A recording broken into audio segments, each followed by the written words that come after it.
जिन लोगों को अपने कुल देवी देवता का ज्ञान नहीं है, जो लोग अपने कुल देवी देवता को भूल गए हैं, वो लोग दुनिया में चाहे कितनी भी पूजा पाठ कर ले, कितने भी बड़े मंदिर क्यों ना चले जाए, उनके जीवन से समस्याएं कभी भी खत्म नहीं हो सकती। वो जीवन में कभी भी सुख चैन से नहीं रह सकते। नमस्ते दोस्तों, कैसे हैं आप सब। मैं आशा करती हूँ मेरी फैमिली बहुत ज़्यादा खुश और बहुत ज़्यादा स्वस्थ होंगी। मैं मोनी आप सबका आपके चैनल मोनी का संसार में स्वागत करती हूँ। देखिए दोस्तों, आप लोग हमेशा पूछते हैं कि दीदी मैं बहुत ज़्यादा उपाय करती हूँ, बहुत तरीके अपनाती हूँ, लेकिन हमारे जीवन में फिर भी सब कुछ अच्छा क्यों नहीं हो रहा है। या फिर बहुत सारे ऐसे लोग हैं जो बहुत आर्थिक स्थिति से गुजर रहे हैं, बहुत पैसे कमाते हैं, लेकिन फिर भी उनके जीवन में सुख चैन नहीं है। बहुत सारे ऐसे घर हैं जहाँ की पैसों की बिल्कुल भी कमी नहीं है, लेकिन उनके घर में सुख चैन शांति और उनके घर में प्यार नहीं है। तो यहाँ पे आपको एक बात ज़रूर समझना चाहिए। जो लोग बाहर जाके रहते हैं, जो अपने गांव घर को भूल गए हैं, उन लोगों को नहीं पता है कि उनकी कुल देवी देवता क्या है। देखिए, एक चीज़ आपको समझना होगा, जब तक आपके घर के देवता आपसे प्रसन्न नहीं है ना, आप चाहे दुनिया के किसी कोने में पूजा कर लीजिए, चाहे आप खाटू श्याम के मंदिर चले जाइए, चाहे कहीं भी आप चले जाइए, आपके जीवन में सब कुछ अच्छा नहीं हो सकता है। सबसे पहले आपको अपने कुल देवी को प्रसन्न करना होगा, कुल गुरु को प्रसन्न करना होगा। बहुत लोगों को तो ये ज्ञान भी नहीं है कि उनकी कुल देवी कौन है, कुल गुरु कौन होते हैं।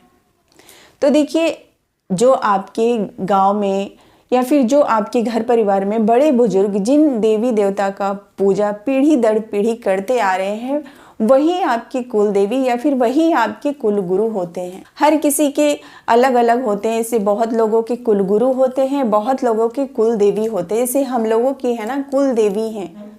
तो जब तक आप अपने कुल देवी या फिर कुल गुरु को पूजा नहीं करेंगे ना, आपके जीवन में कभी भी शांति सुख समृद्धि नहीं आएगी। अगर जिन लोगों को नहीं पता है कि उनके कुल गुरु देवी हैं या फिर देवता है, तो आप अपने घर परिवार के किसी बड़े बुजुर्ग से बात कर सकते हैं कि आपके कुल गुरु या फिर कुल देवी कौन है, और फिर उनका आप पूजा कर सकते हैं। जो भी अभी तक आपसे गलतियां हुई है उसके लिए क्षमा याचना कर सकते हैं। जब भी आप सुबह सो कर के उठते हैं तो सबसे पहले अपने इष्ट देवता को ध्यान करें कि हे इष्ट देवता, हे कुल देवी देवता, मेरे घर परिवार में सुख शांति समृद्धि सदैव बनाए रखिए। जाने अनजाने अगर हमसे कहीं कोई गलती हो गई हो तो उसे क्षमा करें। जब भी आप कोई शुभ कार्य करते हैं तो अपने कुल देवी का नाम लेकर के अपने इष्ट देवता को ध्यान में लेते हुए ही उस कार्य को आगे बढ़ाएं, तभी आपका कार्य संपन्न होगा। बहुत लोग होते हैं ना कि बहुत मंदिर जाते हैं, बहुत बड़े बड़े तीर्थ धाम पे भी जाते हैं, लेकिन अपने गांव जाना पसंद नहीं करते हैं। तो ऐसी गलती ना करें। तो चाहे आप बाहर रहते हैं, लेकिन साल में एक बार भी आप अपने गांव जरूर जाइए और वहां जाके अपने कुल देवी को चुनरी और चढ़ावा जरूर से जरूर चढ़ाइए। बहुत ज़रूरी है। आजकल के जनरेशन में बहुत लोग धीरे धीरे अपने गांव से कटते जा रहे हैं, और कहीं ना कहीं यही सारा कारण है कि आप अपने जीवन में सुख चैन से नहीं रह पाते। मैं खुद बाहर रहती हूँ, हर कोई बाहर रहता है, लेकिन साल में एक बार भी आपको गांव जरूर जाना चाहिए।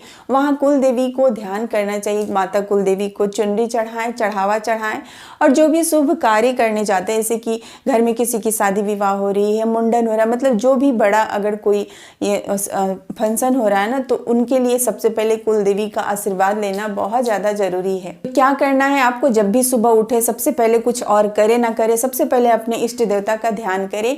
और दिन में पूजा करते हैं घर में, तो पूजा में भी आप अपने इष्ट देवता की पूजा करें।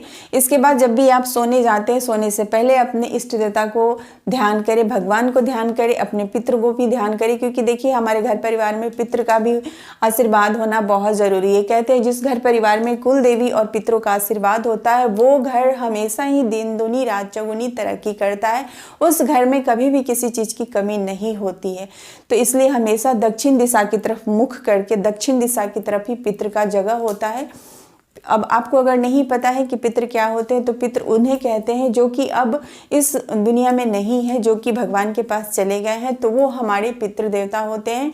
तो उन्हें दक्षिण दिशा की तरफ मुख करके प्रणाम करना चाहिए। जब भी आप पूजा करते हैं तो दक्षिण दिशा की तरफ मुख करके उनका भी मतलब पूजा कीजिए, उन्हें भी धूप दीप दिखाइए। जिस घर परिवार के ऊपर पितरों का आशीर्वाद और कुल देवी का आशीर्वाद होता है ना, वो घर हमेशा ही आगे बढ़ता है, उस घर में हमेशा ही वंश वृद्धि और बरकत बनी रहती। तो आज के लिए बस इतना ही। उम्मीद करती हूँ इस वीडियो से आप सबको बहुत ज़्यादा लाभ मिले। वीडियो अच्छी लगी तो लाइक करें, चैनल पे पहली बार आए हैं तो प्लीज़ सब्सक्राइब जरूर करें। और आप सब जहाँ कहीं भी हंसते रहें, मुस्कुराते रहें। हर हर महादेव।